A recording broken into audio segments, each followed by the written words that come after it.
macam-macam.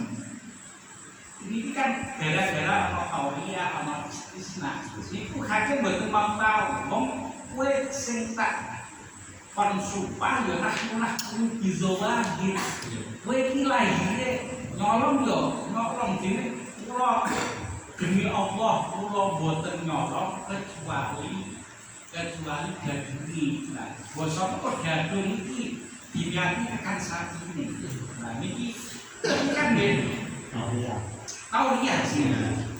Demi Allah kula boten nyolong sapi kecuali kula mek nyolong dewa kita. Kula mboten makani macan, makani gandum. Wonten iku lho jenenge tauhiyah. Hakim orang ngurus kowe tauhiyah atau ora tauhiyah pokoke kowe sumpah ngono iku yo tak hakimi ngono. Lah niku mulane hakim gadah otoritas nomborne urusan mahkamah ingkang dikuasai Allah. Benar Monggo benar baru menghalangi yang hakim al-mustaqim. Jadi sing di mana itu sumpah sing ngakon hakim bukan sumpah sing ngakon hakim. Nggih.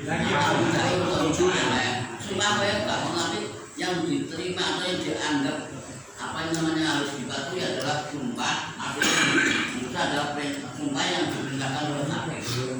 Kalau mau dakwah benar-benar kan masalah ini kalau ada orang, nah ada yang benar ini orang sumpah karena ada masalah niku rata-rata pun paham sih niku terlalu jauh. Hubungan saya mau meneruskan tadi dari Gus Solah itu sudah sangat memperjelas. Cuma dari penjelasannya timbul istilah baru.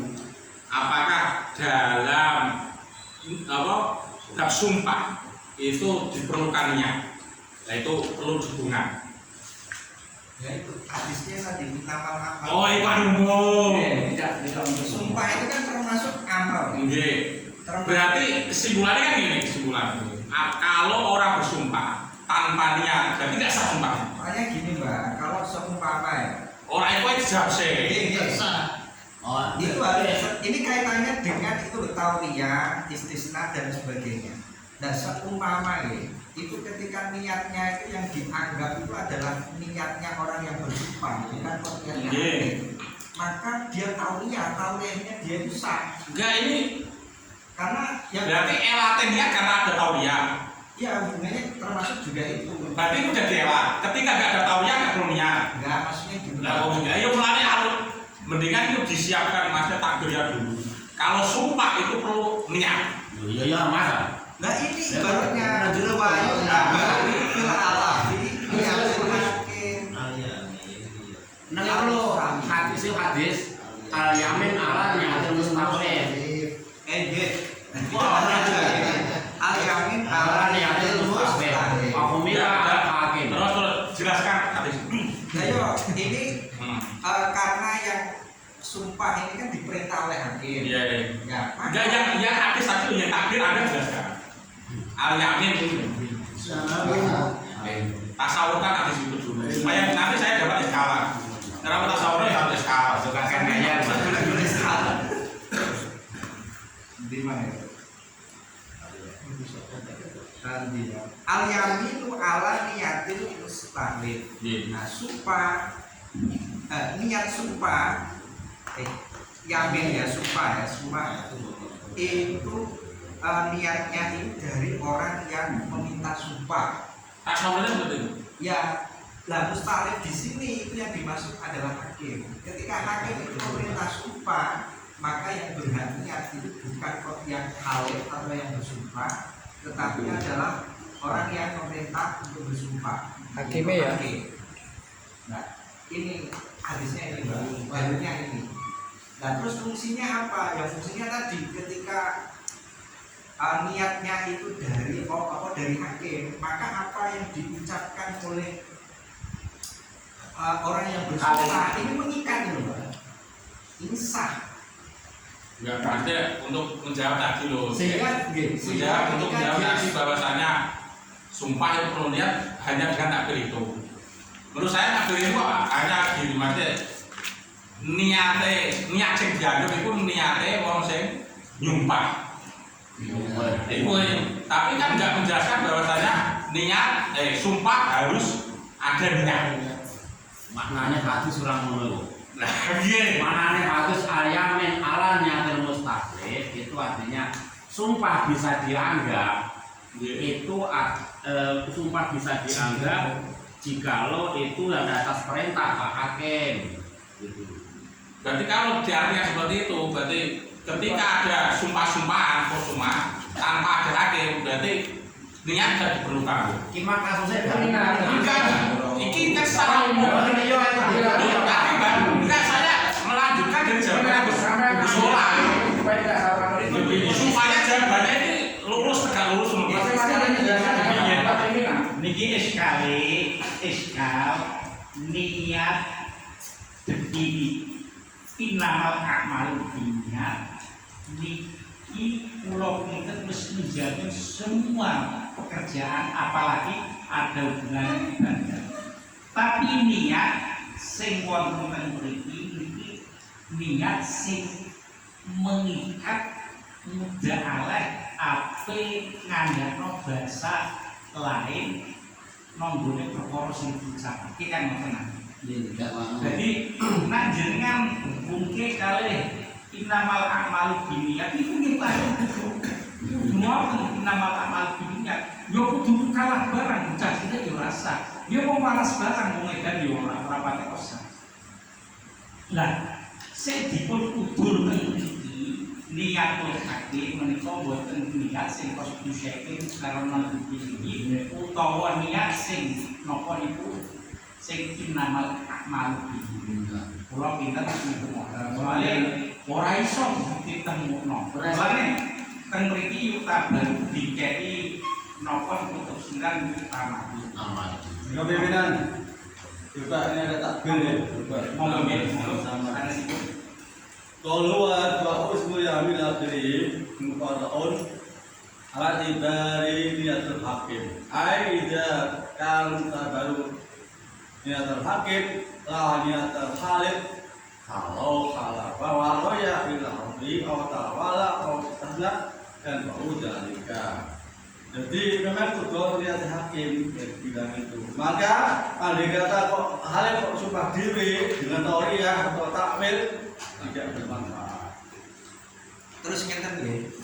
Ini saya melanjutkan ini baru setelahnya. Para mulia apa jiro ini pemahaman saya ngeten nggih.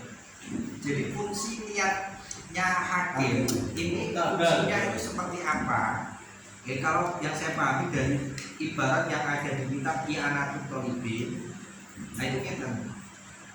Tauriyah itu kan bisa dianggap, ya kan? Ketika yang niat itu adalah yang dianggap niatnya itu adalah orang yang bersumpah. Tauriyah bisa dianggap kalau niatnya orang yang bersumpah. Kalau yang berhak niat itu adalah orang yang bersumpah. Tetapi kalau yang berhak niat ini adalah hakim, dia tauriyah, dia istisna, sekira itu hakim itu tidak mendengarkan tauriyahnya, tidak mendengarkan istisnanya, maka tidak dianggap. Nah, terus kaitannya juga tentang dosa. Ya, dosa. Ketika orang yang bersumpah ini kok dia tauriyah, maka dia mendapatkan dosa. Karena niat di sini itu yang dianggap adalah niatnya hakim. Kenapa kok dianggap? Kenapa kok mendapatkan dosa? Karena dengan dia tauriyah itu seolah-olah dia bohong. Ketika dia itu mengucapkan istisna, maka seolah-olah dia itu bohong. Nah, itulah fungsinya niat di sini. Tapi kalau seumpama ini niatnya itu yang berhak itu adalah orang yang bersumpah, dia tauriyah, maka nggak dosa. Seperti contoh ya, ketika saya ini punya tanggungan, tapi saya dalam keadaan miskin, saya mengatakan kepada orang yang menuntut hutang saya ngomong kayak gini, saya tidak berhak nyarutake membayar, saya tidak memiliki tanggungan kepadamu dengan dia tauriah untuk sekarang, karena dalam keadaan dia miskin itu kan dia tidak wajib untuk membayar sekarang. Belum jatuh tempo. Belum jatuh miskin kok. Selama dia miskin itu kan dia nggak wajib untuk membayar kan. Nah, kata-kata untuk sekarang ya, ini dia mengucapkannya itu dengan pelan-pelan sehingga hakim itu dia tidak mendengar. Maka ketika yang berhak niat itu saya, maka saya tidak mendapatkan dosa. Ya seperti itu kaitannya. Niat di sini itu fungsinya untuk apa? Ya termasuk juga itu untuk apakah dia itu tauriah itu mendapatkan dosa atau tidak. Dosa. Seperti itu. Jadi menurut saya memiliki niat atau ditunjuk teman-teman kalau pas dosa ini karena terus ditunjuk maksudnya gini deh, bukan untuk teman-teman enggak. Maksudnya ini kan bahasa apa ini? Lapatnya kan orang niatul hakim. Nah, niatul hakim yang dianggap, maksudnya niat hakim di sini, makanya di awal kan saya tanya, itu niat bener saya sesuai definisi. Terus fungsinya apa seperti itu? Nek delok niki,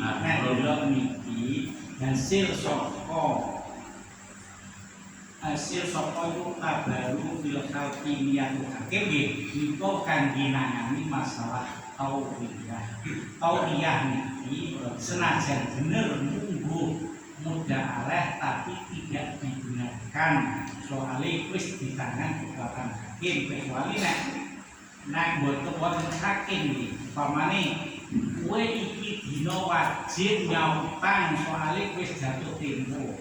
Terus nyambae wallahi aku orang diutang. Soalnya orang wong utang kan bayar. Ning bareng aku orang diutang kowe dino iki. Soalnya kalau kowe utang meneh masalah wajib nyaut. Niku mau. Jadi enggak, berarti diperjelas dulu Mas. Niatul hakim itu dibutuhkan ketika ada tauriah. Seperti itu. Berarti tauriah itu koyet ada wujubul niatul hakim. Berarti tanpa ada tauriah tidak perlu ada niat. Saya ingin memperjelas saja. Pun digedhek. Pun pas. Maksud jawabannya kan kayak ngono sih, malah saya memperjelas. Ketika nggak ada tauriah, maka nggak perlu ada niat. Malah bingung orang niat ini kanggo antisipasi. Ya kan kanggo bentengi, kanggo nono itu yang bentengi lah. Ketika nanti orang yang bersumpah dia itu tauriah, kanggo batesi bendene nono. Gue tauriah ora pokoknya ucapane sing nono diucapno, sing krungu nek hakim ini dianggap itu ya dengan adanya niat. Sebetulnya fungsinya itu seperti itu. Dengan adanya ucapan tersebut, itu ini tauriah tidak ada gunanya, sehingga akhirnya urusan dosa tetap dosa ngapusi. Itu ngoten. Sampai urusannya dosa tetap dosa. Dan lainnya memang tauriah berlaku, dosa ya berlaku, tauriah berlaku. Tapi setelah ditangani hakim, tauriah wis orang berlaku. Dan terus tasawur niat itu gimana? Tasawur niat hakim dalam kasus ini. Jadi contohnya. Terus saya pilih. Apakah amru masih? Sing dimaksud niat apa amru? Coba pimpinan sampai yang bisa. Dia pun bisa mungkin. Jadi niatnya kostusai. Bukan. Mas bawa kostusai sekian. Iya. Kemarin kan ada kostusai. Iya. Dianggap adalah kostul hakim, bukan kostul hakim. Jadi mestinya kamu apa? Lali apa ya? Gosok ini ya, wallahi ya seperti itu. Kalau dia itu tahu dia anggota, jadi kostul itu dia kamu harus mengucapkan seperti ini kostul. Jadi kostus saiki pokoknya ini maksudnya kalau pinten pun Pun saged. Kalau pinten ini pun saged diramuke masalahe perkara ini wis jelas. Adapun niat itu direktur masing-masing punya niat. Tapi ketika perkara ini dihakimi oleh hakim sing otoritas sing paling kuasa menghukum, sing paling berat menghukum itu niate hakim, orang niate muhtakim. Orang yang dikhalim. Ya orang niate wong sing Sudah aleh. sing disumpah. Kalau kita cakap niki nomor masalah sanes ngaten nggih. Oh jelas kok. Jelasin kalau niku. Jadi, kita memang